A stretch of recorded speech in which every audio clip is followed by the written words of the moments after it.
농업을 미래 성장 산업으로 키우기 위해 정부는 규모화를 최우선 과제로 내세우고 있습니다. 이를 위해선 농업 경영체 기준부터 손봐야 한다는 지적이 적지 않습니다.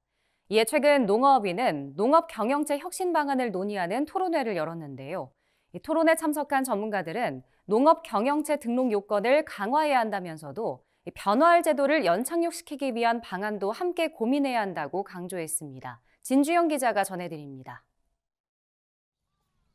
갈수록 줄어드는 농지와 소농 위주의 생산 구조, 우리 농업이 직면한 문제입니다.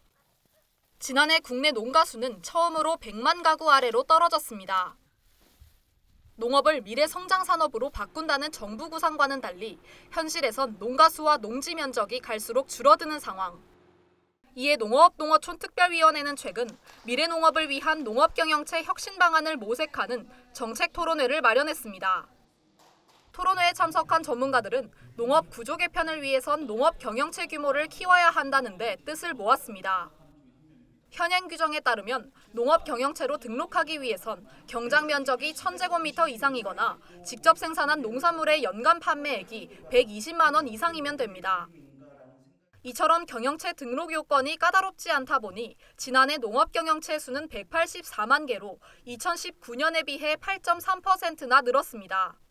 갈수록 줄어드는 농가 숫자와는 확연히 비교되는 수치입니다. 전문가들은 취미농이나 소농 등으로 인한 경영체 분산이 농업의 규모화를 가로막는 한계로 작용하고 있다고 진단했습니다. 이에 문한필 전남대 교수는 농업 경영체의 기준을 높이고 범주를 세분화해야 한다고 제언했습니다.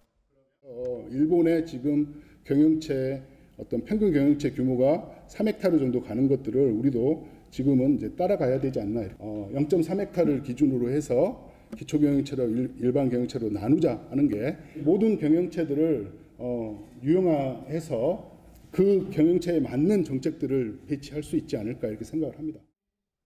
핵심은 경영체 등록 기준을 3배 높이고 기초, 일반, 전문 3가지로 등록 요건을 차등화하자는 겁니다. 하지만 이 같은 기준이 현장에 적용되려면 넘어야 할 산이 적지 않습니다. 3,000제곱미터 미만 농가들이 정책 대상에서 빠지면 오히려 국가 관리 체계에서 벗어날 수 있다는 게 대표적입니다. 지금 0.1헥타에서 0.3헥타 사이에 그 농가 수가 굉장히 많은데 이제 이분들이 이제 농업 경영체 등록에서 빠지게 되면 사실 이제 지원도 못 받게 되겠지만 이분들이 규제도 못 받게 됩니다. 이제 그분들을 관리할 수 있는 정부가 관리할 수 있는 근거를 사실 잃게 되는 거라서 농농 갈등의 불씨가 될 수 있다는 우려도 나옵니다. 나는 A야, 나는 B야, C야. 마치 이거가 누구에게 등급을 매겨지는 것처럼 인식이 되는 그 순간에 상당한 반발로 올 수도 있겠구나라는 기초 농민단체협의회, 그다음에 일반 농민단체협의회, 전문 농민단체협의회가 만들어져서 농농 간의 갈등의 어떤 매개가 이걸로 고점으로 해서 만들어질 여력이 시군별로 농업 경영체에 제공하는 보조사업과 국가보조사업이 혼재된 상황에서 경영체를 세분화했을 때 혼란이 초래될 수 있다는 지적도 나왔습니다. 지방자치제 입장에서는 시도를 거쳐서 시군을 거쳐서 읍면동에 내려갔을 때 요거를 어떻게 정책화시킬 때 가장 수용 가능성이 높을까 이런 고민도 좀 이 기존의 보조사업도 그 엄청나게도 분리가 되어야 되는 상황이 올지 않겠나.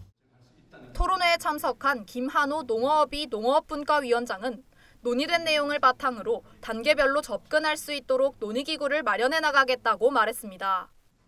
NBS 진주영입니다.